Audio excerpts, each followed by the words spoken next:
So in the next 3 podcasts, I want to look at this permutations formula up close and see if I can solve a few things with it. Now let's take a look at this first. Remember the permutations formula? That's NPR. Well, get it right off your formula sheet. That's n factorial over n minus r factorial. Okay, beautiful. But right on the aside there, it'll say n has to be greater than and equal to r. You ever wonder why? I know I've written it down before in a previous podcast in your previous notes, but I never really explained why. Think about the logic behind this. Think about the logic behind this. For example, that's n, which means those are the total number of items I have. R stands for the number of items I'm going to pick from the total. Okay, so how does this work? For example, look, 7 pick 2 means I have 7 items. I'm going to pick 2 from them. Well, whoopee-doo. Okay, I can do that. But look what happens if I do the reverse of this. Does this make any sense at all? I have 2 items, and I'm going to pick 7 of them? Huh? That just can't happen. But what about this guy over here? What about this guy over here? When you look over here, and it says it could be equal to. Well, think about how logical that is. I have 7 items. I'm going to pick 7 items. Is that possible? Of course it is. But look what happens to the formula. It brings up another thing that we have to remember. If this is 7 and this is minus 7, look what you get. 7 minus 7 actually works out to be 0. So this would be 7 factorial over 0. 0 factorial. And if you look up in the previous notes, 0 factorial actually equals to 1.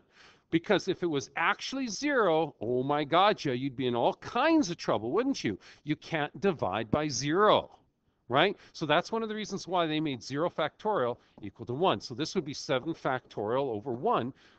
Way too easy. Throw in your calculator, you're done, right? Okay, so how does all of this now help us in solving these questions coming up? Okay, well, let's take a look at them. Remember, this is n minus r factorial. N has to be greater than or equal to r. Look at the first question. The first question is np3. Well, think about this. Isn't that n factorial over n minus 3 factorial? And this whole nonsense has to equal to 60. So look at what n factorial means.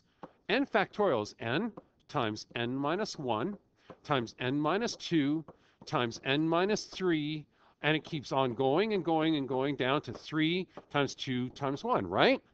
Now, look at what you got left here. Don't you have n minus 3 factorial? So in fact, you're starting here. And factorial means you keep on going all the way down to 3 times 2 times 1. And look at this. All of this nonsense cancels forever and ever and ever. Amen. So basically what you have here is you have n times n minus 1 times n minus 2, and you notice that this all equals to 60. Oh, how sweet. Now, here's where it's really, really important to realize this. N has to be greater than or equal to R. This kind of zeroes in on what you're going to be using here. Think about it for a second. This is actually a pretty small number considering all the craziness that we had earlier with all those different letter arrangements. That's actually a pretty small number. So you know that that number is going to be probably a very simple 1-digit number. But what is that 1-digit number? Well, we can use a guess and check here. This is actually the coolest thing about this. Think about this. What number are we going to start on? We can actually start on, well, it equals to 3. Let's make this a 3. Let's try with n equals to 3. Why not? Okay, so let's try. N equals to 3. That means this number becomes a 3. This number here becomes a 3. 3 minus 1 is 2. 3 minus 2 is 1. Well, 3 times 2 is 6 times 1 is 6. That does not equal to 60. Ugh. Okay, so let's try another number. Let's try a number that is bigger. Let's try n equals to 4. That still works on this parameter that n has to be bigger than r. So let's try. Okay, so that's 4 times 4 minus 1 is 3 times 4 minus 2 is 2. I think we're getting closer. 4 times 3, of course, is 12 times 2 is 24, but that's still not 60. Okay, let's keep on going. Let's try n equals to 5 then. Okay, that means this is 5 times 5 minus 1, which is 4, 5 minus 2, which is 3. Check this out. 5 times 4 is 20, times 3, look at that, 60 equals 60, and oh my God, yeah, that works. So in fact, your n value here through guess and check is this is a 5p3, which works out to be 60. And you can always pop this into your calculator and check. Watch. 5, pick 3, and look at that. It gives you 60. Now, what we're going to look at in the next couple podcasts, we're going to look at more variations on that NPR formula and see what we can do. But is there a different way? Well, yeah, there actually is a different way because some people like the algebra idea.